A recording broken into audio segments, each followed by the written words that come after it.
rises up like a snake hood and then give something to put it down. If you do it again and again, then what the snake will do? It will not rise, but it goes in such a way, and then whenever it is possible, gives a bite. So also the disease.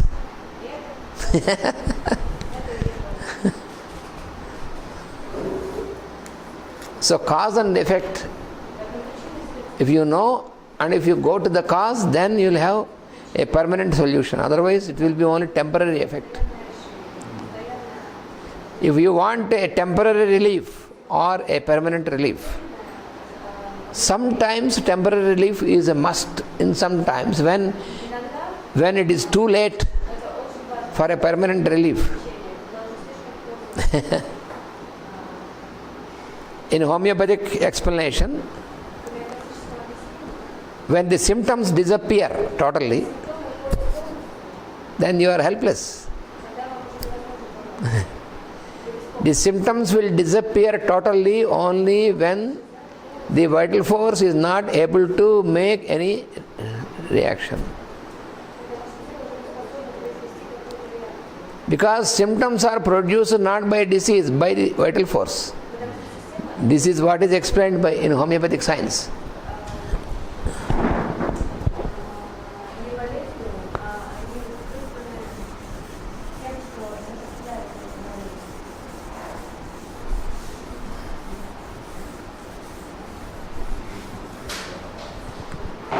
If some person is suffering from high fever with temperature increasing,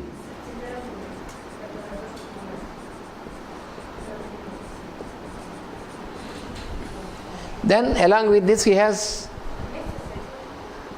some sufferings, pains, chills, anxiety, all these various sufferings are there.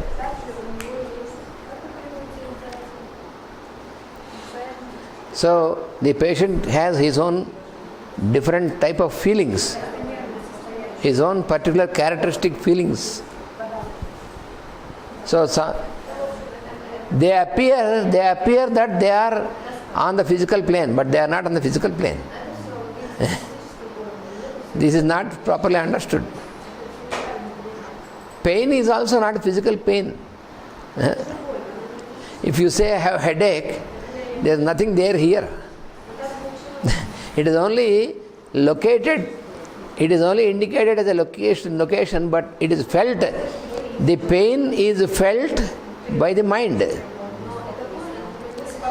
The pain is a sensation felt by the mind, not by the skin or not by the matter.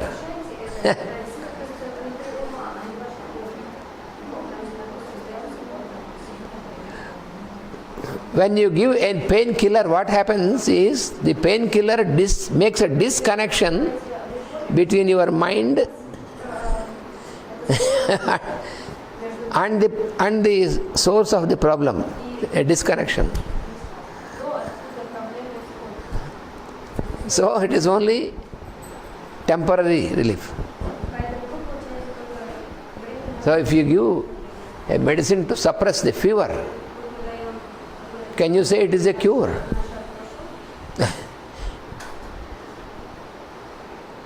Suppose a person is very restless and has intense fear of death. He has fever and he feels that he is going to die with the fever and very much frightened and very restless. He cannot sit for a long time, he cannot lie down for a long time. For some time he lies down on the bed, again sometime he moves to the chair, sometime he moves here and there, and a feeling of burning inside the body. So all this, and intense fear of death.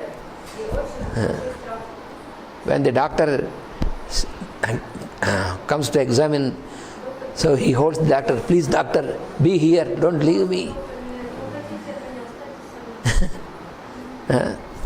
Or if there is a friend, he holds the friend, please be with me. He's afraid. So here, if you give only some medicine to suppress the fever, how can you cure?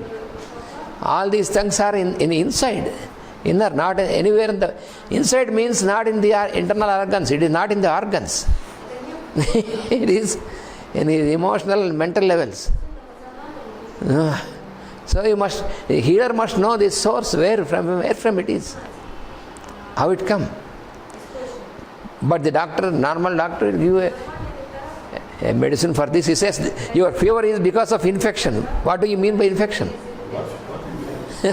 What is infection? What do you mean by infection? Then the doctor says, oh yes, it is infection. But you explain what is infection.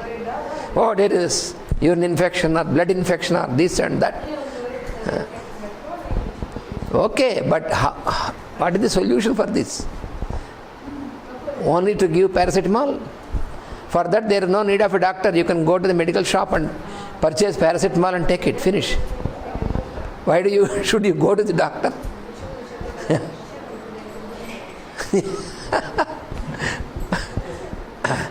Because many patients know better than the doctor.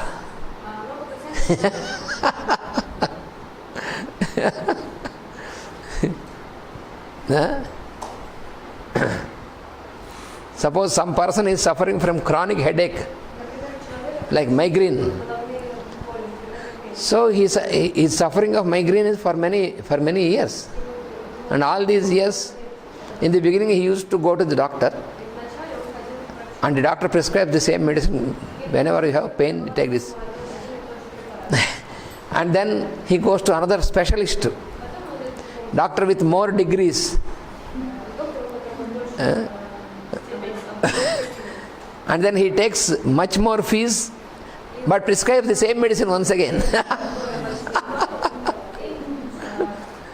So, after some years, this patient realizes, wherever you go, it's the same medicine, therefore no need to pay this doctor fellow. So he goes to the medical shop and then purchases this medicine and takes it. Years and years pass away, but no solution. This is because there is no understanding of cause and effect. Where is the cause? This is only effect.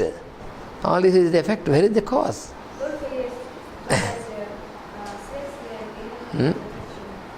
So what do you do in homeopathy? You say these are all the feelings of the patient. So you must know the feelings of the patient. How does he feel? He feels chilly, yes, painful, anxious, intense anxiety and fear of death.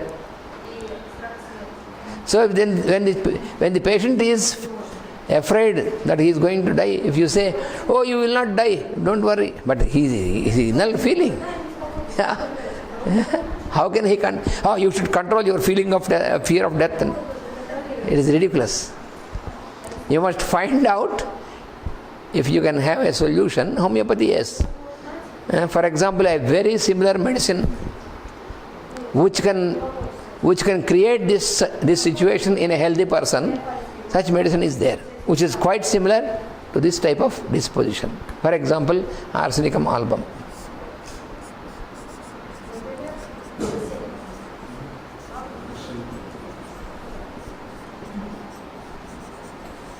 So the dose of homeopathy of arsenicum album is not a physical substance.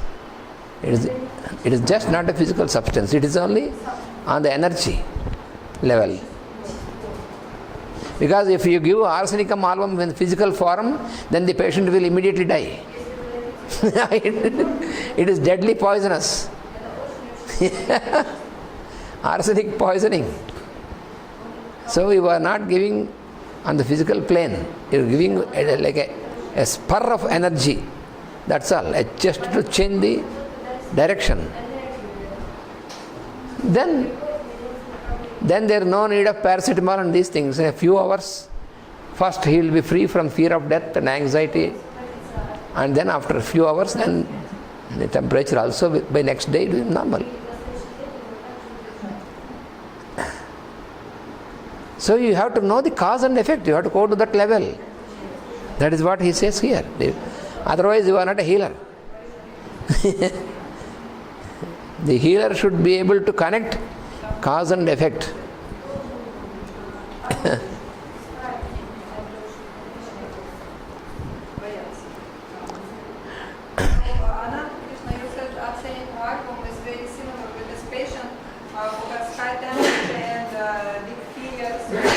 High temperature is one example, but the disposition, the type of disposition, fear.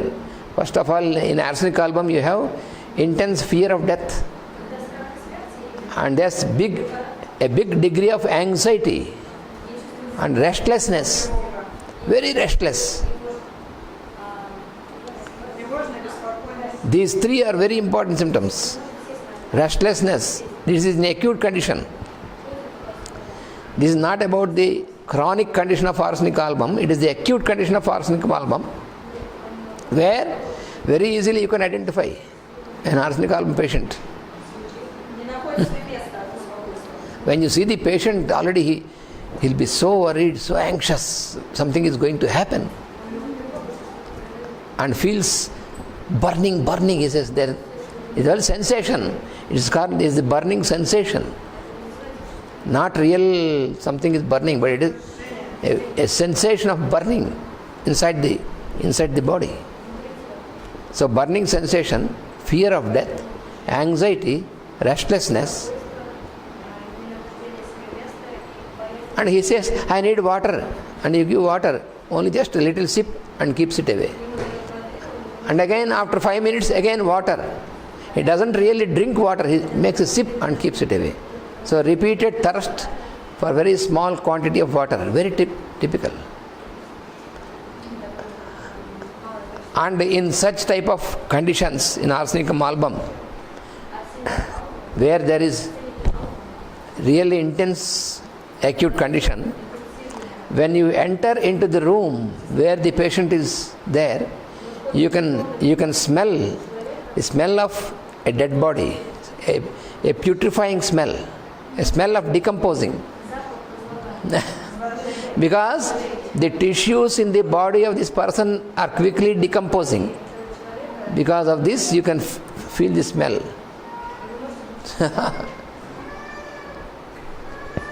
These are not by investigations, laboratory investigations will not give you anything else. How is the ESR, erythrocyte sedimentation rate? No use at all as this.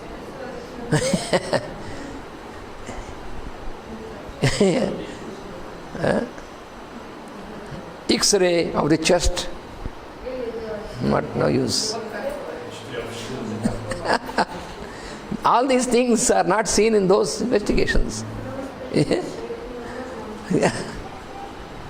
The only thing simply you have observed, and then you can have the cause and effect. What was this? And then it is on the mental and emotional planes. So then select this remedy which has similarity, and because it is on the not on the physical plane but on the higher planes, then you give one dose in 1000 CH. Just only one dose. Within few hours, he will be quite normal. No anxiety, no fear of death, no restlessness. He feels very at ease. But the temperature may be there for few hours or one day. Don't worry about the temperature. Temperature is not a big thing. Don't worry about it. The patient will be better. And then by next day, normal. And the moment he is normal, then he can work. There is no need for him to be weak and lying down. That is what you find. If it is not, in the other type of medication, Because they give all these medicines, then in addition to this, there will be disease of the medicines also. The vital force has to fight against those medicines also. Additional burden on the vital force. That is why even if the temperature comes down, it takes 4 or 5 days for the patient to come to normal condition. You are bombarding the body of the patient.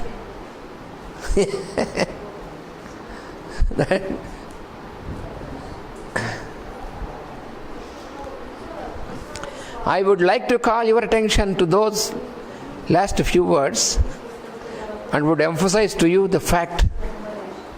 What is the fact? That disease primarily is an effort on the part of the natural physical body to seek relief. This also very clearly we have to understand this.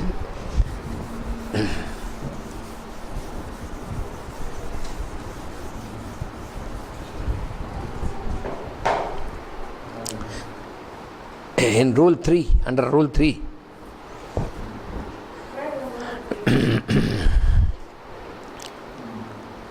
disease primarily is an effort on the part of the natural physical body to seek relief. To seek relief. The body seeks relief.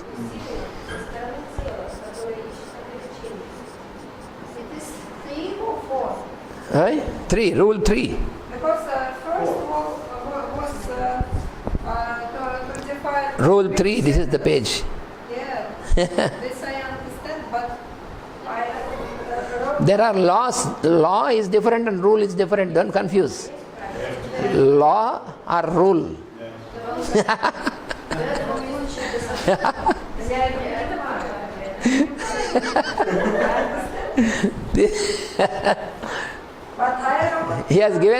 He gives law, and he gives the rules.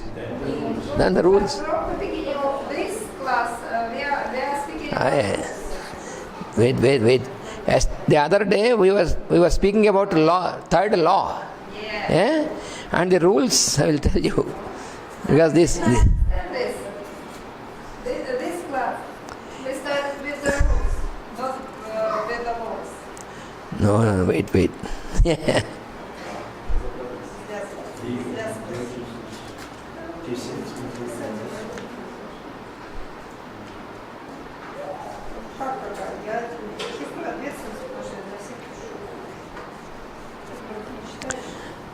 This time we started listen. This time we started with the sentence, disease is a purificatory process carried out in order to produce purer expression, life, influence. So from this. So this is neither the law nor the rule, it is explanation. Yes. Which This I understand. You want to know where the second and first rules are there. First about the sentence, yes? So The healer should understand if disease is coming from the higher or from the lower. yes, in this, First. yes, here. Second, does the healer should understand his inner emphasis. And all this explanation was about this, yes? All this explanation is about this, what we... Page 53. No, she is asking about in this present one, that is what you are asking. 53 is the law. Yeah, 53 is the law. Yes. So here he says, disease primarily is an effort on the part of the natural physical body to seek relief.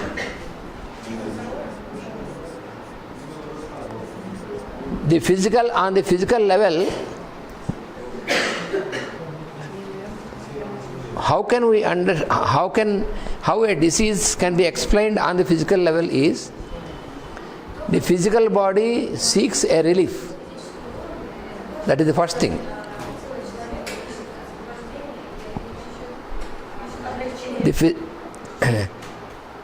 on the part of the natural physical body to seek relief and achieve release from the pressures. One is seek for relief.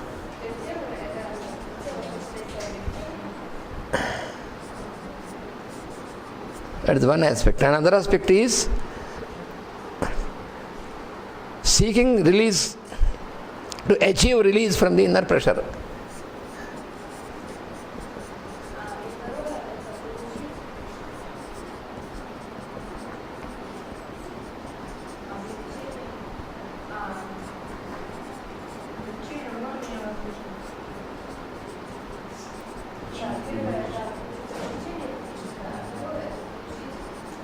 From the inner pressure. In the example which I have cited just now, the sensation of burning, the restlessness and the sensation of burning in the example is an example for the inner pressure. How to achieve a release, how he should be relieved from the inner pressure. So these two things. So when a person is in a diseased condition, either acute or chronic, so one is that he seeks a relief, the physical level, and other is to achieve release from the inner pressure.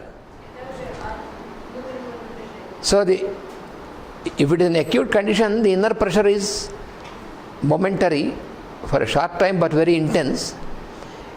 In chronic conditions, in chronic disease, it is not so momentary, it's not so intense, but it is continuous. In any way, the body, due to this effect, there is an effort to be relieved from the inner pressure. That is what we see.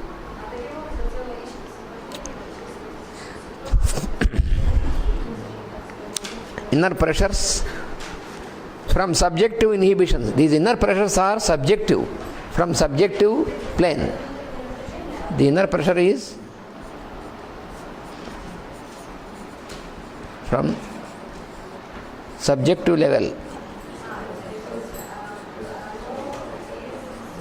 It is not at all objective. Fear of death is subjective. What can you see on the body? Nothing. The feeling, the fear. A fear of death. And restlessness. Restlessness is only, you see only the movement, but the feeling is inner.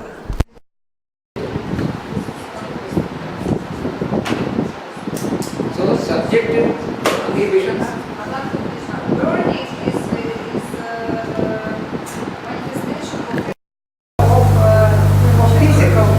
Not physical, nothing. Not physical. Burning sensation. Burning sensation. Generally what we understand is, because the patient has high temperature, so his body is burning. No. All the patients having high temperature will not feel this. Suppose there is other person who is also having high temperature. Same like this, high temperature, but he has no feelings, no burning. When you ask the patient, how do you feel? He say, oh, I am okay.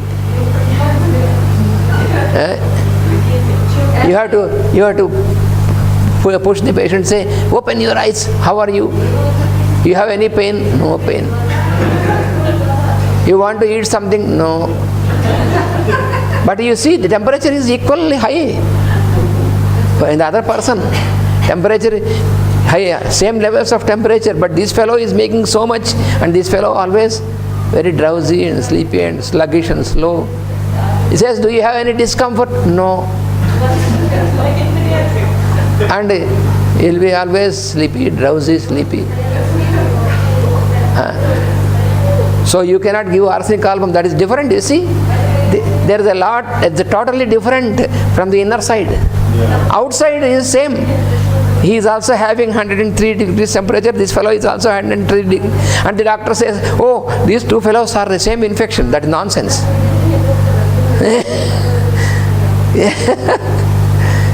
Because both of these fellows got the fever simultaneously. And when you make urine infection, there's maybe some pus cells or some damn things. But that is not the thing here completely different. The inner, from the inner side, it is different. So for the second patient, it is very similar to opium. Homeopathic opium, not normal opium. In homeopathic dose of opium, there is no opium at all.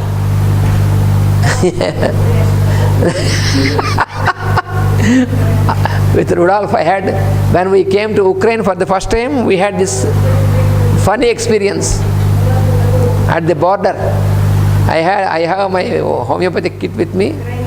They stopped us in Simferopol. That time Simferopol was in Ukraine, so we came to Simferopol, and they held both of us. I was having, what is this? They can't speak English, we can't speak Russian for the first time. And that fellow opened, opium! And then they came with guns. They said, you don't move. So we were like this. But we were smiling, we were not disturbed. We were smiling to each other. These fellows are smiling. They brought opium into Ukraine, and then these fellows are smiling.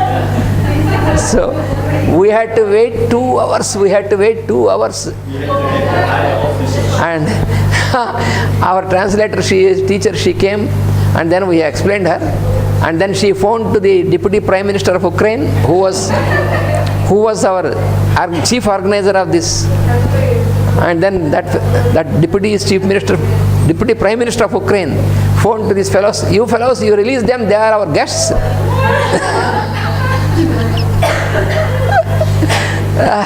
And then I was asked to seal the box. They were afraid to touch the box. So we had to seal the box. And I had to sign at least 12 or 13 papers. I had to fill and sign. And they sealed the box and they put in the airport in a particular locker.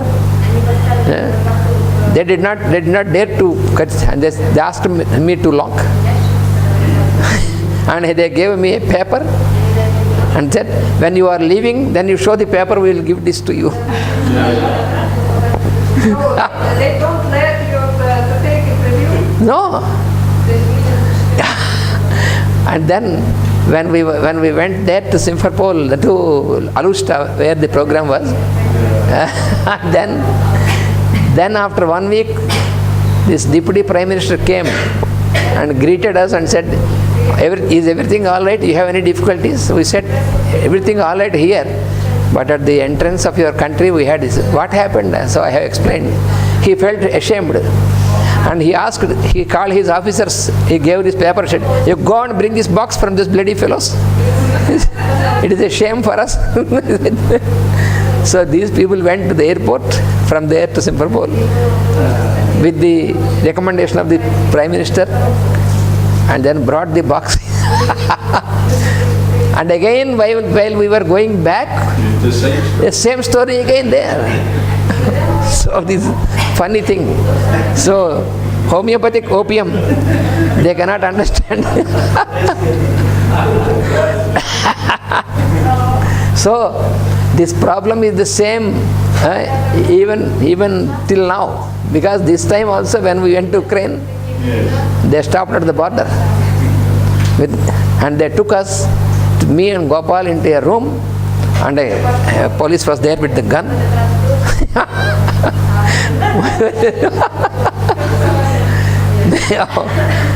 This is fear. So here, in this case,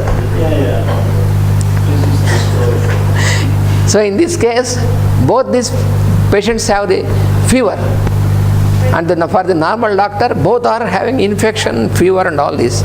But for homeopathy, they are not the same. He has no anxiety, no nothing. He says everything is all right, he says, but he is not all right. he is very drowsy. So according to homeopathy, this person's condition is more dangerous than the arsenic album patient.